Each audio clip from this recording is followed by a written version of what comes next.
Hello there, ladies and gentlemen, and welcome to another episode of CookieCast. Today on CookieCast, it's the football podcast. We're all here, we're all talking about last week's games, we're all predicting next week's games, and all the football in between. Before we get started, please do consider like, share, subscribe, and comment. Leave a review where you can leave a review. And the big one being share the podcast around. It's the biggest thing you can do for any podcast. Right. Let's get started. Here we go. This is CookieCast, the football podcast.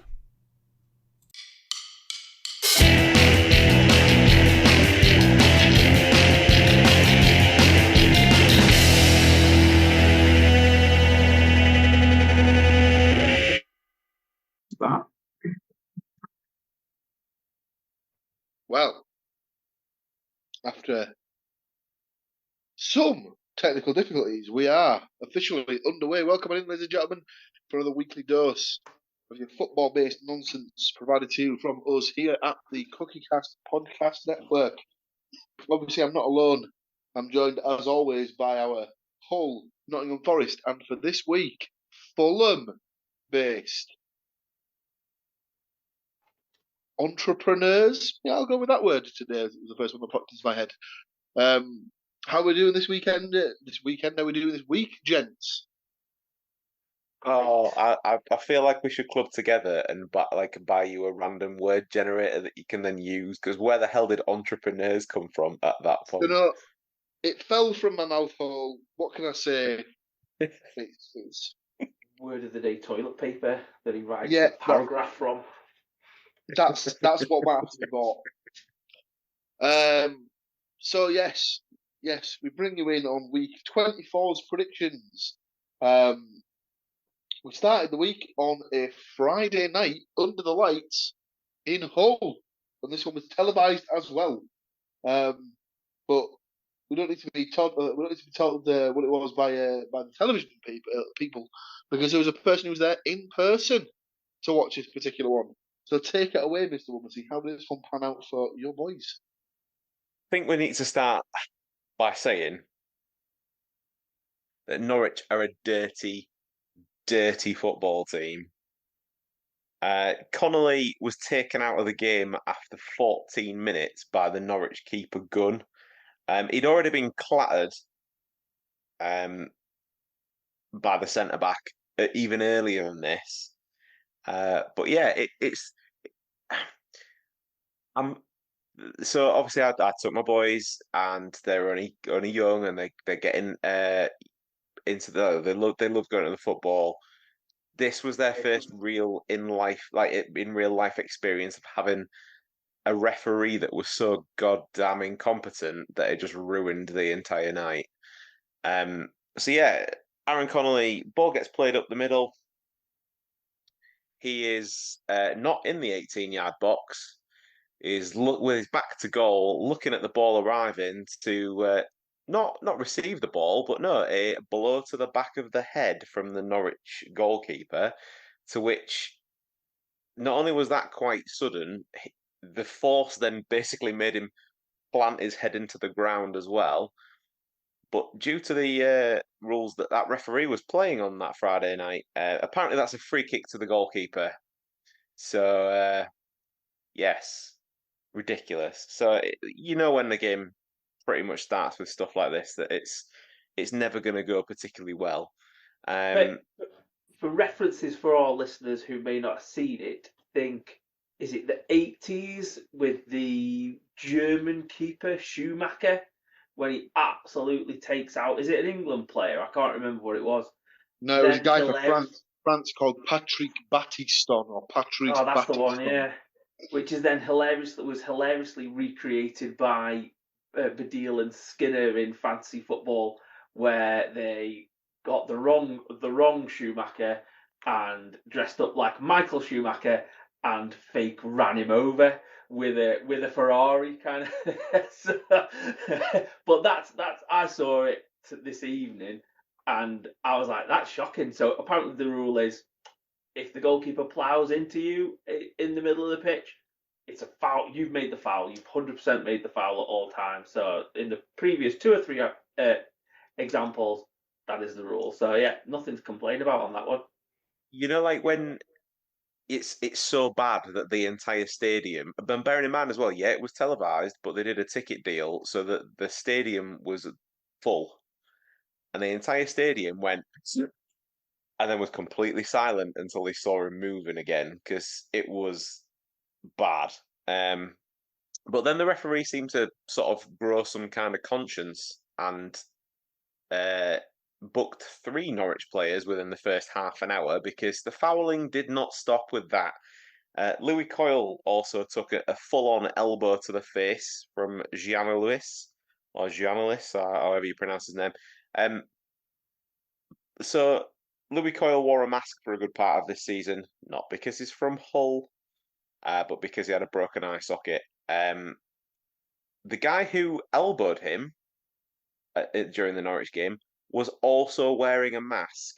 They were even in like real time from halfway down the pitch, we could still see that the guy took a second to check exactly where the man was before throwing his elbow at his face.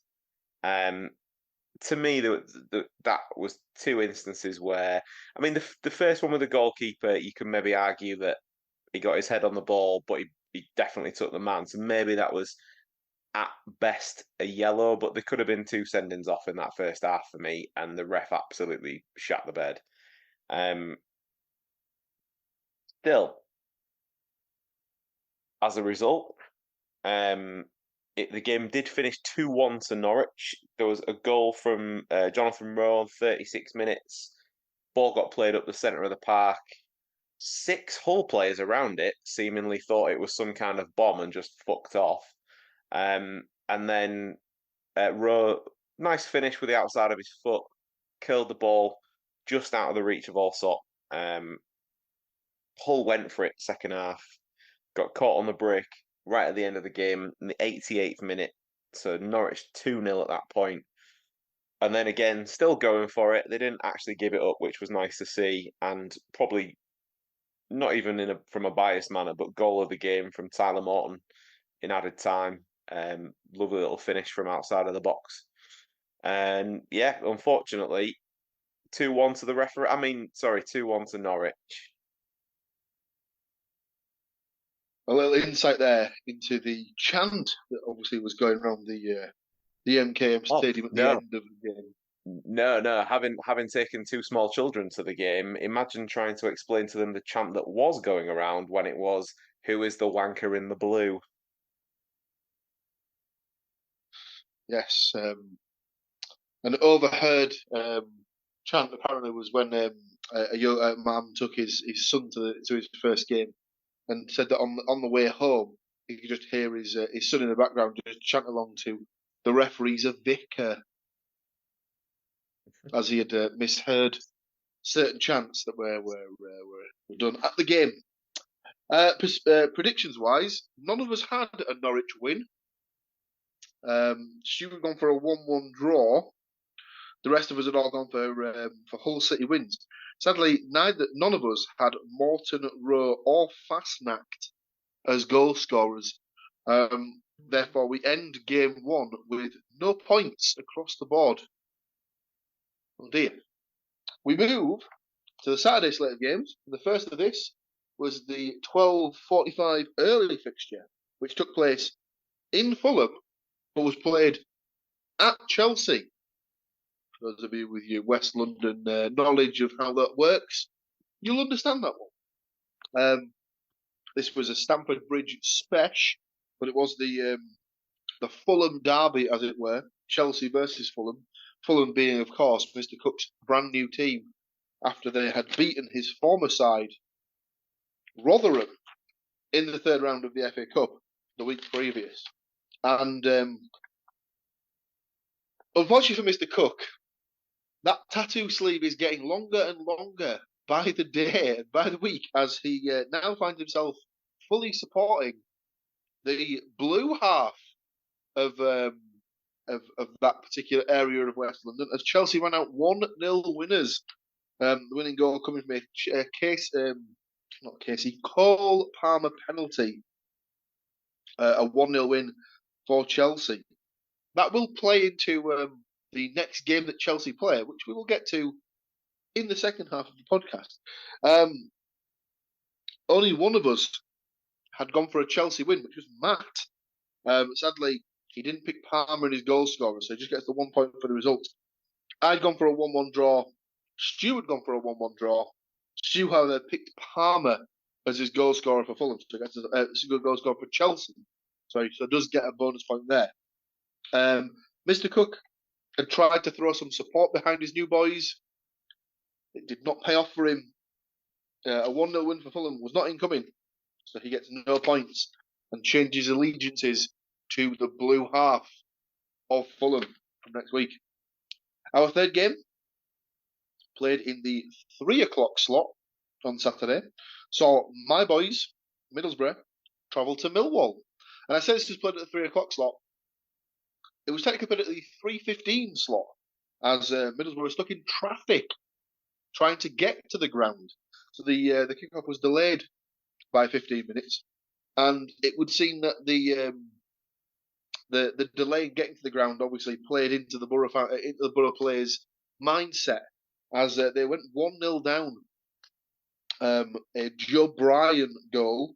The ball was played in from the right-hand side and just drifted across the box to the edge on the left, where Bryan was coming in from the left-back spot and just managed to right foot curl it just past his own player and out of the reach of the Middlesbrough goalkeeper, Tom Glover, to smash it into the top corner of the net to make it 1-0. This is one of those situations where it seemed to spur the Borough on, as they made it 1-1 not too long after, when Isaiah Jones played a lovely ball in for Sam Greenwood down the right-hand side of the box. He just cut the ball across the face of the goal, where Lucas Engel found himself unmarked about 2 yards out to tap in for his first goal for the side and the equaliser.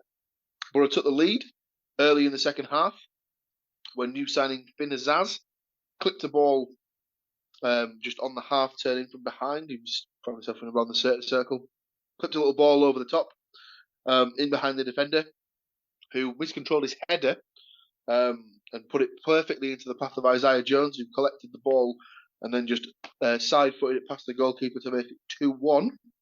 And the game was wrapped up late on in the second half when, on as a substitute after several months out injured, Marcus Hawes found himself in behind after Luke Ayling, a fellow new signing, Luke Ayling, clipped the ball over the top. Morgan Rogers ran onto it and laid the ball sideways into the path of Marcus Hawes, who finished low across the goalkeeper for a 3-1 comprehensive away win for the Borough. I hadn't gone optimistic on this one. Neither had Stu, as we both had Millwall wins.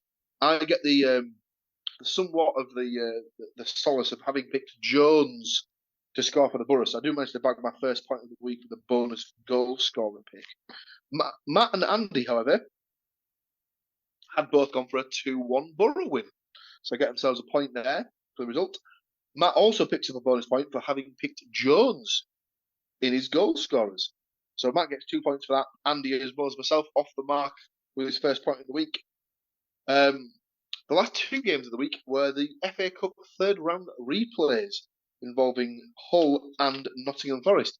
Hull took on Birmingham City. Now, from what I understand, this wasn't available on live television, so I'm assuming you just had to catch up with the highlights for this one. Yep, and it was live streamed through the club website if you paid the princely sum that was set. However, less than 5 minutes into the game, and they'd already put on their Facebook feed, we're having real difficulty with the audio, so you can still watch it in silence.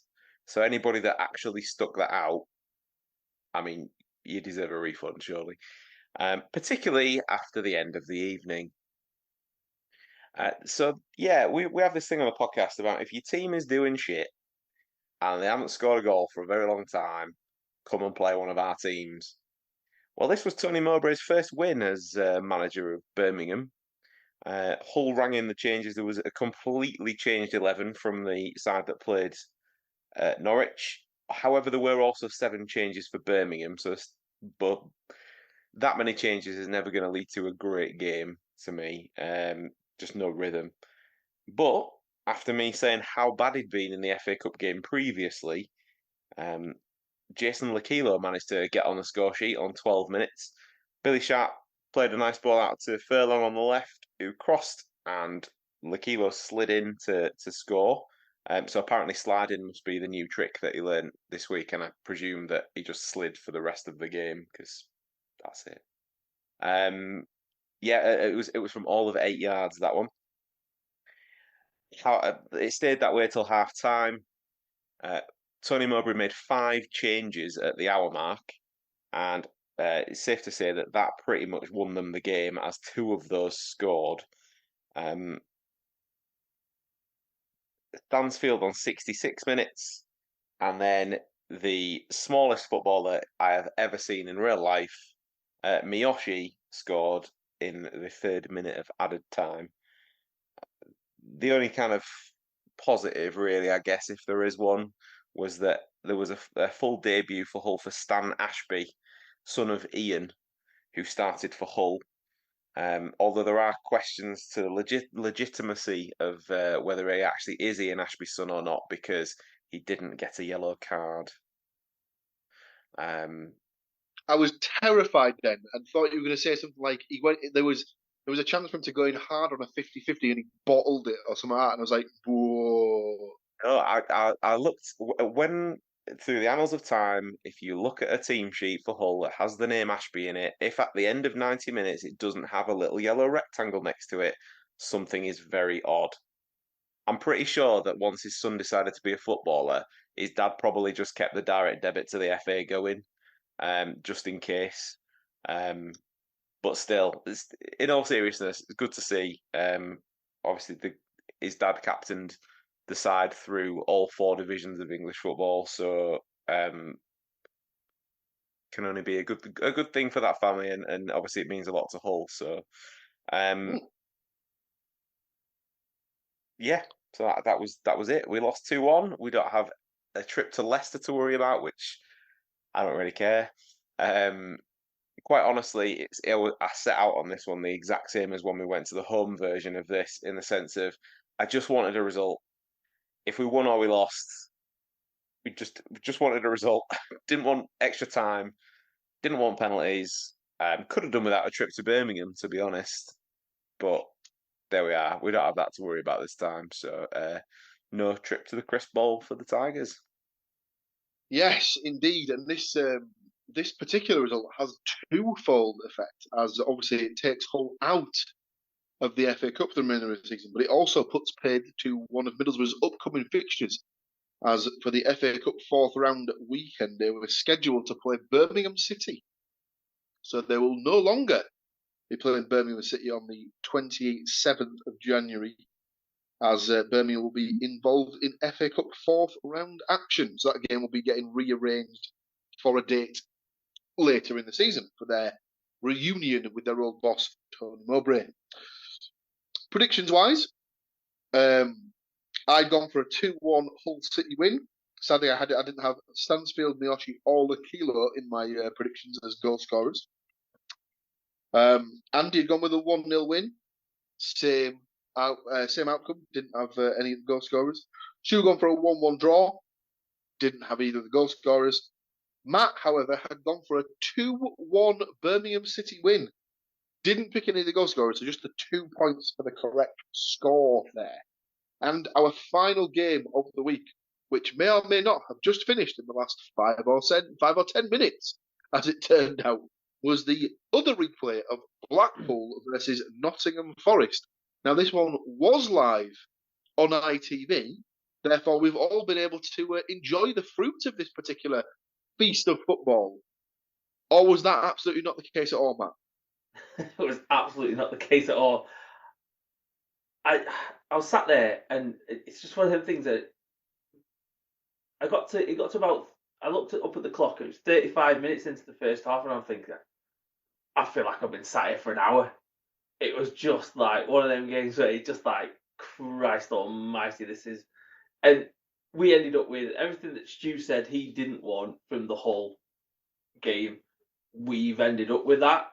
I'll go through it quickly. So, kind of midway through the first half, Forest took the lead.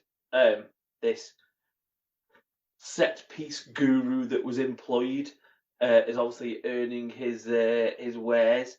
A nice flick on by Ryan Yates and making his debut for Forest. No, I can't say his name. The Irish lad at the back. Definitely has got an Irish name. There you go. Not an Irish name, but an Irish lad at the back. Nice volleyed finish, I would say. Just after half time, Danilo doubled the lead. It was a decent. Well, it wasn't a decent finish because their defender kind of knocked it into the net from his kind of attempt. He must have hit that with some venom because it just seemed to absolutely twat the defender and still go in. Like there was so much spin on it after it hit the defender. It just, yeah. I think he pings a football would be the kind of thing, and then Forest just seemed to think job was done. So I think when in the first match they turned up thinking that the job was done and they didn't have to do anything, and then had to work hard to get it back. This time it's been, we've done the job, so we'll just settle for it.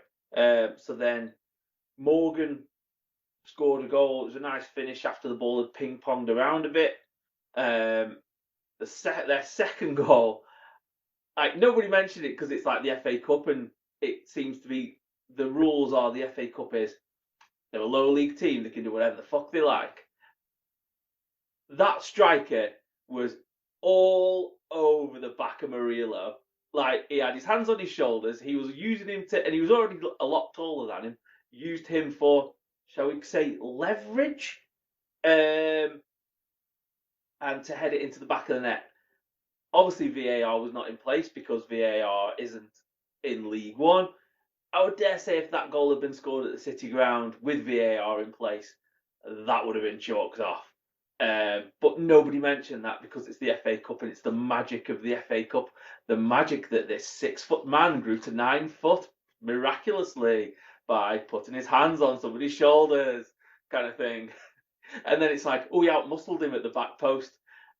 If piggybacking is out-muscling, then yeah. So you're right. You can't even say he out-jumped him because I reckon that by the time that he had his hands on his shoulders, when Murillo jumped, he just kind of took him with him.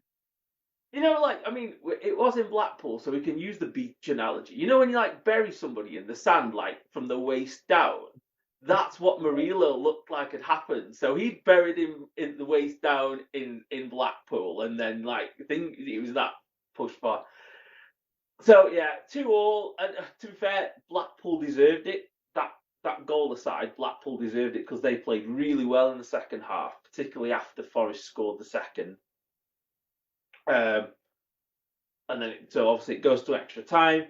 I think they rightly said on the coverage that the full time came at the best time for Forest, because by the time they played full time and gone into the extra time, Forest dominated the game. I think through extra time, and at the end of it, got a nice goal through Chris Wood, a nice finish, a nice cross by Ryan Yates, and a nice finish from Chris Wood. And I think I don't know quite yet if a lot of it's cramp or just like general twinges, but the concern being, like Stu said, you want it not to be extra time, you want to not pick up any injuries. You really could have done without it. It looks like Callum Hudson-Odoi's picked up a knock. The Irish lad at the back's picked up a knock. Danilo was hobbling around at the end. So you got 3 players out of the 5. Well, we had 5 players substituted. I mean, hopefully that's the last time Nuno Tavares puts on a Forest shirt. Because dear God, that was shocking. But yeah, I think anybody else, maybe Murillo got a knock as well. So it's like 3-4 key players have got a knock Should we there tonight. just give a special mention to Murillo for absolutely hoofing the ball at the Blackpool fans in the first half, because that was hilarious. I don't know what he was so annoyed at, but wow, he pinged that ball. He must have thought it's probably the first time he played in a ground where there was a lot of spare seats. I was shocked at the amount of spare seats there were. I don't know whether they'd whacked up the prices or just people had gone, it's cold out, I can't be arsed. But there was a lot of spare seats there tonight. It was like that the stages of it happening, the fact that he was frustrated and the ball was already out of play and he absolutely smashed it into the stand. Then there was that look on his face of, oh, that might have hit someone. And then he kind of stood there as if to say, like, oh, I'm really sorry. And he kept putting his hands up and putting his hands up. And then right at the end, there was this really angry Blackpool fan just like dancing around, like wanting to fight him in the stand. And he was still like, yeah, mate, I've said sorry, settle down. So yeah, Really 3-2 Forest win through to play Bristol City away in the next round. Bristol City, of course, coming through their own third round replay, taking care of Premier League West Ham United. So they'll obviously be hoping to repeat that feat in the fourth round. Obviously, Forest will be hoping to not fall victim to a championship team. Predictions wise, you'll be shocked to hear we all picked a Nottingham Forest win. So we each get a point for our respective results. Andy had gone 2-0 with Hudson-Odoi and Wood to score. So I guess there's a bonus point for a goal scorer. Matt had gone for 3-1, but sadly didn't pick any of the goal scorers. Stuart had gone 2-1, but sadly didn't pick any of the goal scorers. I too had gone 3-1, but did manage to pick Danilo in my Forest goal scorer. So I also get a bonus point for a goal scorer, which means at the end of the week, with 5 games done, Stu finished the week on 2 points. Myself, Mr. Cook, finished the week on 3 points. But taking the win once again with 6 points from 5 games, it is Mr. Matthew Moore. Well done to you, sir. Before we move on to week 25's predictions of the 4 games, I believe there's been some, not transfer incomings, but there has been a transfer out of sorts at Hull City, I believe, Mr. Woodmansey. Yeah, and it's one that's frustrated me a little bit. Not because of who it is and like what could have been, just the way it's been done. So we got Scott Twine on loan from Burnley at the start of the season on a season-long loan. Obviously aware that things can change. The club was made aware that Burnley were wanting to recall him from said loan. So away he goes back to Burnley. Only for him then to be immediately loaned back out to Bristol for the rest of the season, on loan with no option to buy. What the fuck is that all about? Like Bristol have long made their intentions clear before Hull signed him that they wanted him. Burnley apparently wanted 5 million for him. 5 million what would have been my question after watching him for the first half of the season, because not pounds. It's just a really weird one. Like and I think it stings a little bit more because Hull have now hit this patch where injuries are happening, and all of a sudden we seem to be a little bit short in quite a lot of areas, and especially with Seri and Traore away at the African Cup of Nations as well. That's really, really not helped. Obviously, like it doesn't affect your guys' teams really in that regard. Other than Matt will be pleased to know that he can't and won't play for Bristol City in that FA Cup game because he's already played for us in the FA Cup. But it's just, I feel like it's been done in like a really sort of like shithouse sort of a way, and I don't think Hull kind of would have bought him based on what we've seen, and it took him an awful long time to get going.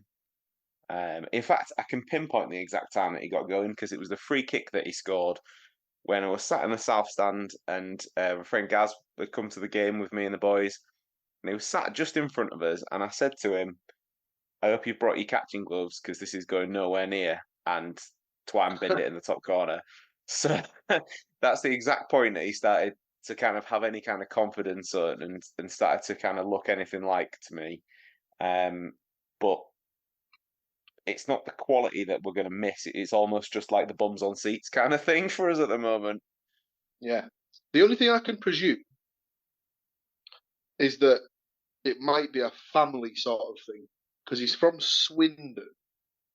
So I don't know if it's been a case of he's maybe gone in and said, listen, I'm not feeling particularly sort of settled where I am. Is there a chance we can maybe look to get me a loan to a club that's more based down south? See, now the other side of that is, yeah, you're right. I don't think he has been settled at Hull. I think he's been played out of his preferred position because when fit, we've had players that have sort of been in that role instead. The guy that's the manager now at Bristol was the manager at MK Dons when Scott Twine had his highest return. So there's a manager link up there as well. But again, I understand the reasons for that. It's the way that it's been done that's just irked me a little bit. Yeah. Their setup's weird though as well, Bristol City. They're basically, I don't know, like they mentioned it on the match last night, where this Brian Tinnion has like taken over as this sporting director, and they've kind of come up with the Bristol City way, and basically you're told, the manager is employed, you're told that you have to play in a certain way, and if you don't play that way, you're getting sacked. So like that's, but you know, I don't know, like Pearson's not everyone's cup of tea, but I think he was doing a decent job there, and he basically got sacked because he wouldn't play the way that this guy who's been like playing for 30 years, it was like a youth coach kind of thing, been a youth coach for 30 years, and it just seems to be this kind of like, right, we're going to play this way, everyone's going to play this way, you must play this way, and if you don't play this way, you'll go out the door kind of thing. But I wonder whether we've got some kind of in with Bristol City, with Burnley himself. Well, there's rumours that we might be getting Benson on loan, which might be like a bit of a replacement, as a bit of a deal sweetener, but that's still yet to materialise, and obviously it's just rumours at this stage. So I guess watch this space. Yeah. But Mr. Woodmansey says we'll watch this space. Sadly, no incomings at the Borough, and I'm pretty sure it's the same at Nottingham Forest. No incomings, no outgoings. So that will leave Sorry, I was just going to say that'll leave the transfer section of the podcast very short and sweet. So week 25 on the horizon. 4 games to predict. Some league games and then a certain semi-final of a League Cup to discuss. We're going to step out for a couple of minutes just to really think about those predictions and really commit them to memory. We'll be right back to give you our predictions for the week 25 games. You don't need to go anywhere because we'll be right back.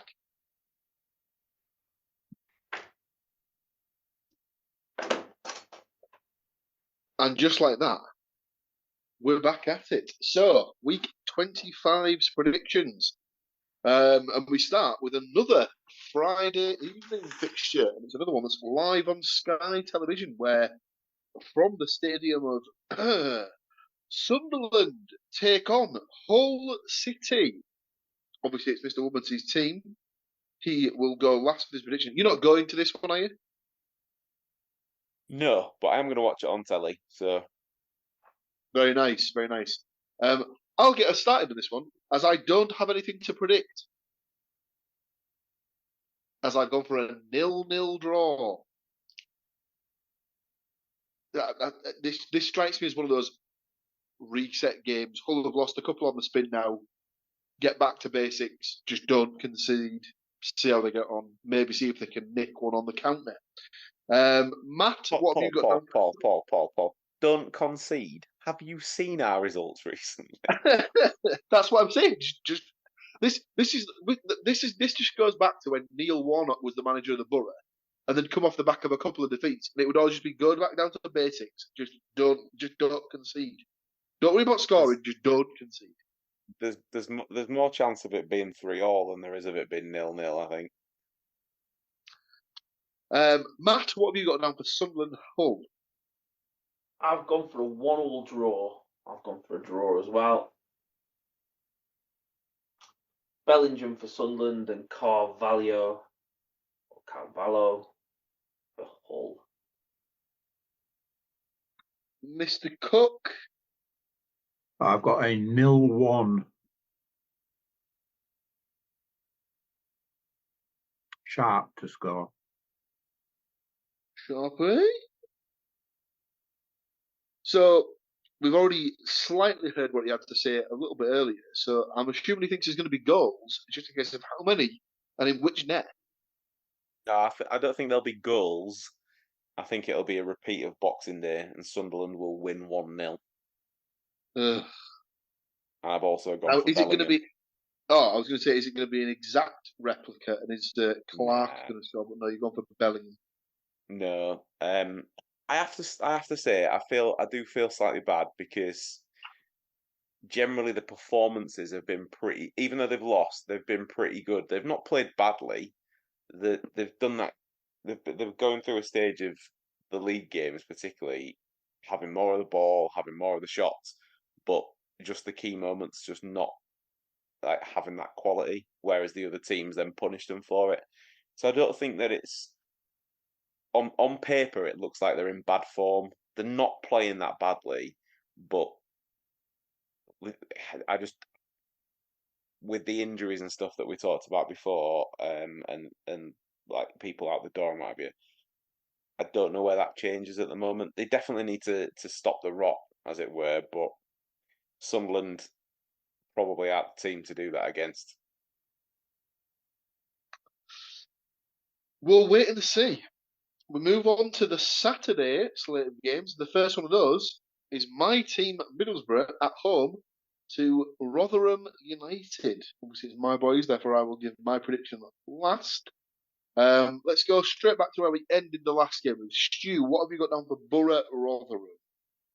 A little bit more positive, being as Rotherham are one of the worst teams I've seen all season. So I've gone for Middlesbrough 2, Rotherham 0, with Crooks and Rogers to score for the Borough. Andrew? Similar to Stu, although I imagine I've probably predicted a person who is injured or playing for a different team at this point in time. Same score, 2-0 to the Borough. I've got Rogers and Silvera. Silvera's still away. Silvera will be away until like middle of February. In fact, just put down what Stu put. just do that. Rogers and Crooks. Matthew? I've gone 1-0 Middlesbrough with Greenwood scoring.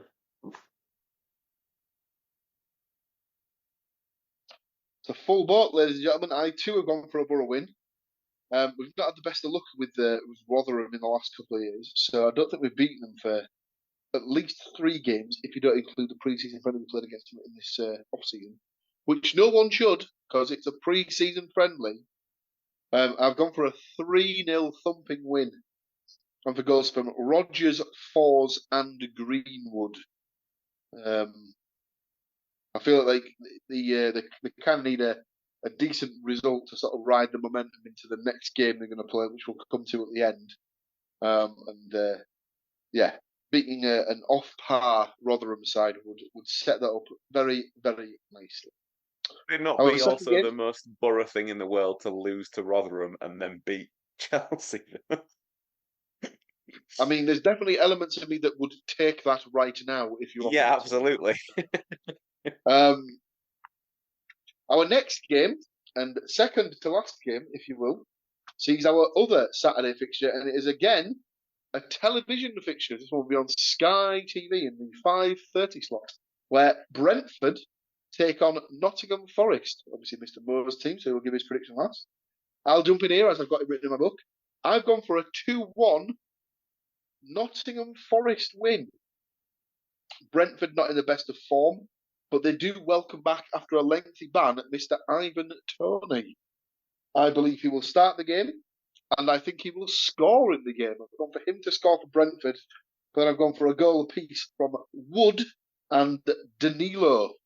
Very similar to their last game against Blackpool. Both of them scored in that game. Stu, what have you got down for Brentford Forest?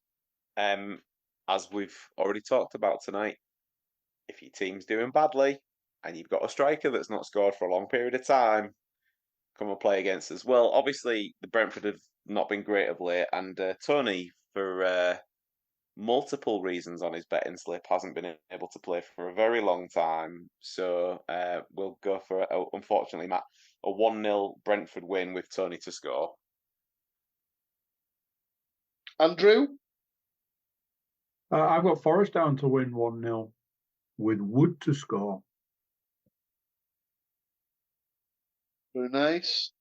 Mr. Moore, how do you see it panning out for the boys?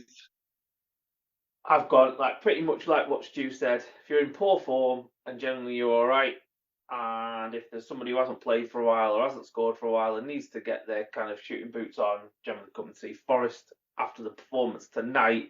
I mean, I've done this prediction before I watched the game tonight, but I've gone for a 3-2 Brentford win. 3-2 to Brentford, 2 from Ivan Toney, just to make sure they can get an extra couple of mil when they sell him in January. And Jensen to get the third one. And then Wood and Dominguez to score for Forest.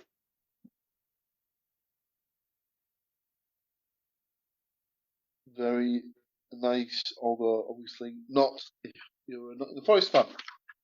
Our final game of the week, and dare I say, the biggest game in the last, I'd say, at least 10 years for Middlesbrough, or certainly from a Middlesbrough perspective, sees technically Andy's team, Chelsea, taking on my team, Middlesbrough, in the semi-final second leg of the Carabao Cup. Obviously, Middlesbrough lead the tie on aggregate 1-0 from the first leg. So know that anything other than a Chelsea win will see them through to the final. A Chelsea 1-0 win will force either extra time and penalties or just straight to a penalty shootout. I'm not yet sure what the rules are for that. I need to look into that. And then obviously anything more than a 1-goal Chelsea win sees them into the final. As it's Andy's versus my team, myself and Andy will go last. Stu, what have you got for Chelsea versus Borough? Close your ears, Paul. 2-0 Chelsea. Goal scorers? Because of how god-awful they were in the first leg, I've gone for Sterling and Palmer.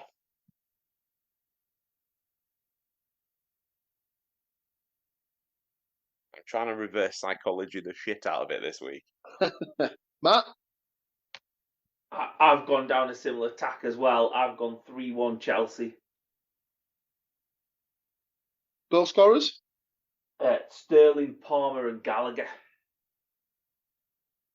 for Chelsea and 4s for Borough.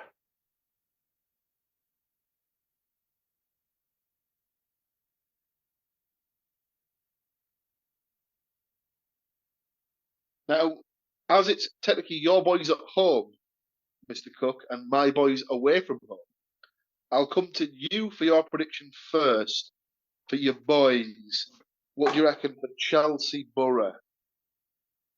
As I didn't quite get the opportunity to collect my Middlesbrough scarf from the dry cleaners after my last run as a Middlesbrough fan, I have got Middlesbrough to win 1-0 with 4s. So I can get back on the path of the righteous. Be double dipping in the teas.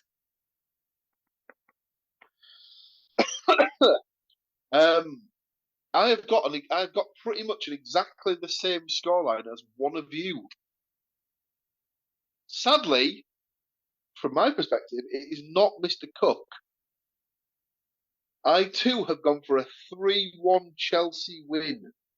And eerily enough, I have also gone for Palmer, Sterling, and Fours as 3 of my 4 goal scorers. But I've got Nicholas Jackson to get the 3rd for Chelsea. I don't really know. I don't really know how I see this one playing out in my head. The romanticist in me sees Borough going 1-0 up early, and then Chelsea just ruining it by scoring 2 to bring it back level, and then scoring the winner with like 2 minutes left or something like that. But part of me thinks that we could be on a bit of a hide into nothing, really. I imagine that Carrick will send them out with the idea of... Oh, go on. You might want to pick a different player, because Jackson's away at the Africa Cup of Nations. I didn't even think about that. See, it happens to the best of us. I did wonder why he wasn't playing. I just remember someone mentioning him. I think it was on Sky Sports yesterday. I think someone mentioning Jackson on that, and I was like, oh. So I thought that's why I got my phone out, just to check. Missed your chance there, Mr. Moore. You could have said, I'm sorry, missing Jackson. Oh, Never God. mind. Terrible, terrible. Who else had a bit of a stinker in the first game? Enzo Fernandez. I mean, you could have picked 1 from 11 names at that point. Yeah, pretty much. Yeah, I imagine that Carrick will send them out on this one with the idea of nothing stupid in the first half. Get through the first 10 minutes, see how you are. See if you can get the crowd a bit on their back and stuff like that. Try and see if you can keep them out as long as possible. But obviously, the more you sort of play just to contain the sort of the more negative the player gets, and obviously there's only so much defending you can do in 90 minutes without sort of cracking at least once. So we'll see if they can get to half time level, then I'll start to feel a little bit better. But it only takes a second to score a goal, and like I say, we've never had a positive history at Stamford Bridge in my lifetime, as far as I'm aware. So I'm not holding out much hope, but the romantic nature in me obviously indicates that, you know, as long as they can avoid defeat, they'll be at Wembley. But I don't hold out much hope that they will. So we'll just have to see if they can take it to penners, then it's in the lap of the gods and stuff like that. So we'll see what happens. Either way, it's been a fantastic journey. So you're not going to get a better chance, regardless. Even if you end up getting smashed, like they've got more chance than like we've got. So in that regard, I think you could argue as well that they've had their sort of moment with the fact that they won the first leg at home, and they gave the home fans that sort of memory to sort of take with them, that they were able to best a Premier League club at home in a semi-final of a cup competition. So those results as well can galvanise your home form, particularly for like the rest of the season. So even if they don't do amazingly well come the second leg, then you're going to have the fans in attendance at the Riverside that have been at that game that will give you that sort of extra 10%. Absolutely. So there you have it, ladies and gentlemen. That is your week 25 predictions done and dusted. Thank you, as always, to these 3 wonderful gentlemen for taking me through the ups and downs of their respective clubs, and obviously mine. Join us again next week, where I'll either be jumping off the sofa at the thought of a potential trip to Wembley Way for the Borough boys, or I'll be incredibly sad and just thinking of what might have been. But until then, we won't know. Thank you for joining us once again and for tuning in, as always. We'll be back in about a week's time to break it all down all over again. Until then, though, Take care of yourselves. Take care of each other. And we'll see you in about a week's time. Tatty bye for now. There we go. What do you think to that? Another one gone. Another load of games gone. Another load of games to look forward to. Big thank you for watching. Big thank you for listening. Big thank you for being here. Before you go, please do consider like, share, subscribe and comment. Leave a review where you can leave a review. Check out the website. It's thecookiecast.com. There we've got social media links and an email button, and that way you can get in touch with us. That's it for this one. Till next time, I'm going to say bye, and I'll see you then. Thank you for listening to these grumpy old men talk about football. If you've enjoyed this episode, please like, share and subscribe.